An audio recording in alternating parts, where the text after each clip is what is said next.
لله رب العالمين والصلاة والسلام على أشرف الأنبياء والمرسلين محمد وعلى آله وصحبه أجمعين.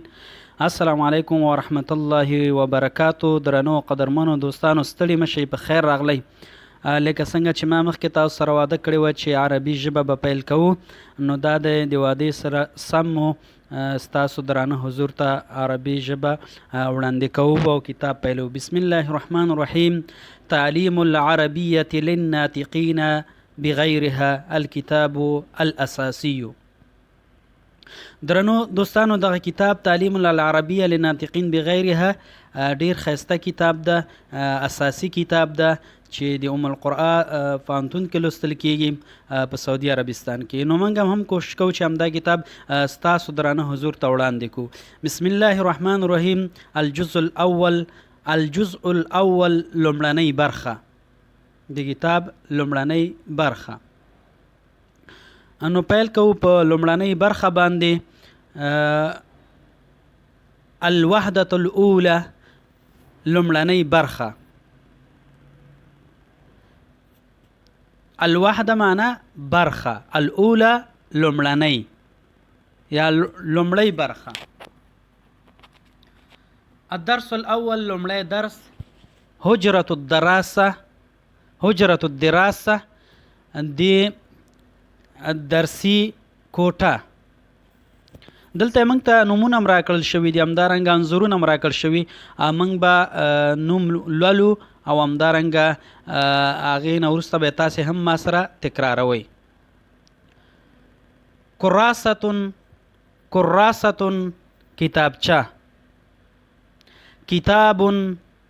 کتابون کتاب. کراستون و کتابون کتاب او کتابچه. قلم. قلم قلم. مسطرة. مسطرة خطکش. قلم و مسطره خطکش او قلم. مقعد. مقعد کوچنی چوکۍ. مکتب. مکتب میز. مقعد و مکتب میز او چوکۍ. مدرس. مدرس ښوونکی. صبورة. صبورة تخته. مدرس و صبورة ښوونکی او تخته. التدریبات. التدریبات څه ته ویل کیږي؟ تمریناتو ته. التدریب الاول لومړنی تمرین. اقرأ الکلمات الآتیه. ولوله لاندې کلمات.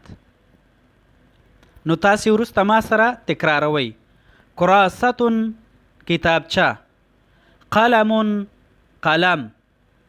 مقعد چوکۍ. مدرس ښوونکی. کتاب کتاب. مکتب میز. مسطرة خطکش. صبورة تخته. التدریب الثاني دویم تمرین. اوس تاسو ته دلته انځور درکړی، نو دا انځور چې د هر شي د هغې نوم به واخلئ. نو دا انځور د څه ده؟ د تختې ده. تختې ته څه وایي؟ صبورة. صبورة. ښه، دا بل انځور ته راځو. انځور د څه ده؟ کتاب. نو لومړی لیکلی چې مکتبون، آیا دا مکتب ده؟ کتابون کتاب ده. کراستون کراسه ده، کتابچه ده؟ نه، اصلي جواب یې څه ده؟ کتابون کتاب. راځو لاندې ته. انځور کې څه ده؟ خطکش. خطکش ته څه وایي؟ مسطرة. مسطرة خطکش.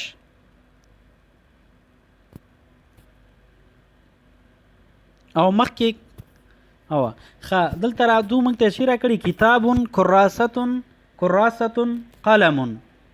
نو دا چې ده کتابون کتاب. کتاب مکتب مسطرة مکتب. دې کې کوم یو ده؟ مکتب مکتب.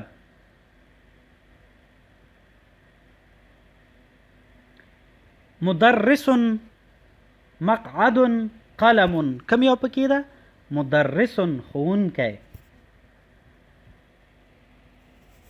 قلم انظور ترازو. درې نومونه موږ ته راکړي چې آیا مقعد ده، مدرس ښوونکی ده، او که قلم قلم ده. نو ښکاره خبره ده چې قلم ده. دې خوا راځو وایو مقعد چوکۍ ده، مسطرة خطکش ده، صبورة تخته ده. نه څه ده؟ مقعد چوکۍ ده. درنو قدرمنو دوستانو، د نن دا و د نن ورځې درس. تر بیا مو په پاک او مهربان خدای سپارم. پاک الله مو مل شه.